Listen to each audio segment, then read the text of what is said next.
This program is brought to you by realestate.com.au, Australia's #1 address in property. With more properties for sale than anywhere else, we make it easier. Welcome back. Let's take a look at what happened in the property market over the weekend.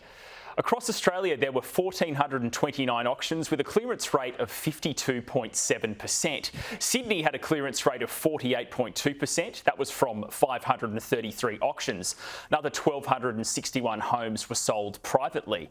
Melbourne had a clearance rate of 63.4% from 506 auctions. Additionally, 1,003 properties were sold through private treaty. Brisbane had a clearance rate of 32.5%. That's from 80 auctions. An extra 1,019 homes were sold privately. Adelaide had a clearance rate of 70.4% from 54 auctions. Another 261 properties were sold privately. And lastly, Canberra had a clearance rate of 61.9%. That's from 42 auctions. And there were 74 homes in Canberra sold through private treaty. Well, joining me on the set is Angus Economist with RBA Group. Angus, thanks for joining me today. Looks like the clearance rates are starting to get pretty low out there. Yeah, look, we certainly saw them a bit softer this week than we have in some of the recent weeks. That's been a trend, I think, over this year, particularly compared to spring last year, but even compared to sort of February, March this year. We have seen clearance rates come off.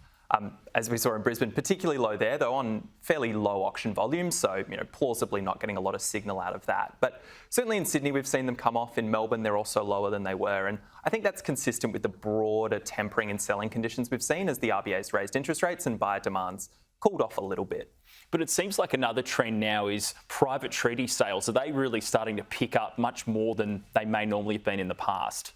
Yeah, I think some vendors will be more attracted to private treaty in this environment of low clearance rates. Obviously, going to auction and getting passed in is not a great outcome for a vendor, and does carry some risks. So in that environment, and in an environment of falling prices broadly, we might start to see more vendors looking to use private treaty as a sale method.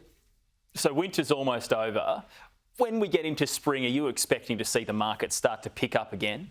Yeah, so we'd normally expect to see spring be the busiest time of year. Historically, it is when activity peaks, and I'd expect to see that again this year. We'll start to see auction volumes come up. We'll start to see buyers come back into the market. So we'd certainly expect to see that. I think what's going to be interesting this spring is that there is quite a lot that's changed relative to last spring. Lockdowns is one of them. Obviously, we're not in lockdown this year, and we were, at least in Sydney and Melbourne, and to some extent Canberra for the start of spring last year. So that's going to be a big change. But I think the other is just the fact that interest rates are much higher and buyer demand has come off as a result. Yeah, so interest rates are higher. Is that going to have a dent in the sort of the first home buyer market potentially over the next few months?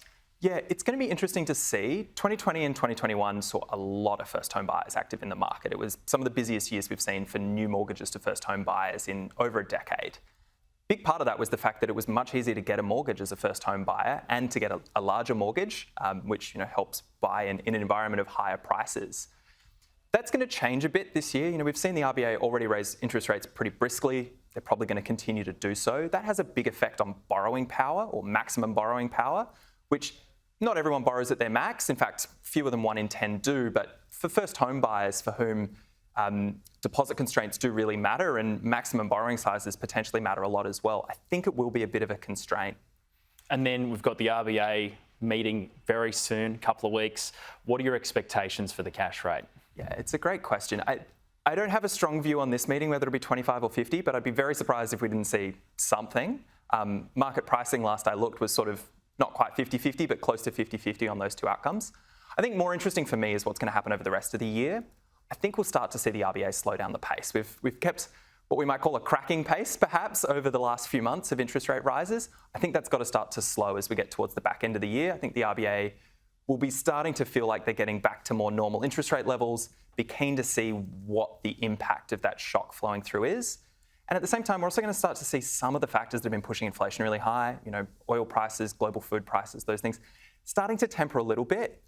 They're still very high, but they're not going to have the inflationary impact that they were because while they're high, they're not getting higher. So their impact on inflation will diminish. Well, Angus, thank you for coming on the show today. Appreciate it. Absolute pleasure, Ed. Thanks for having me.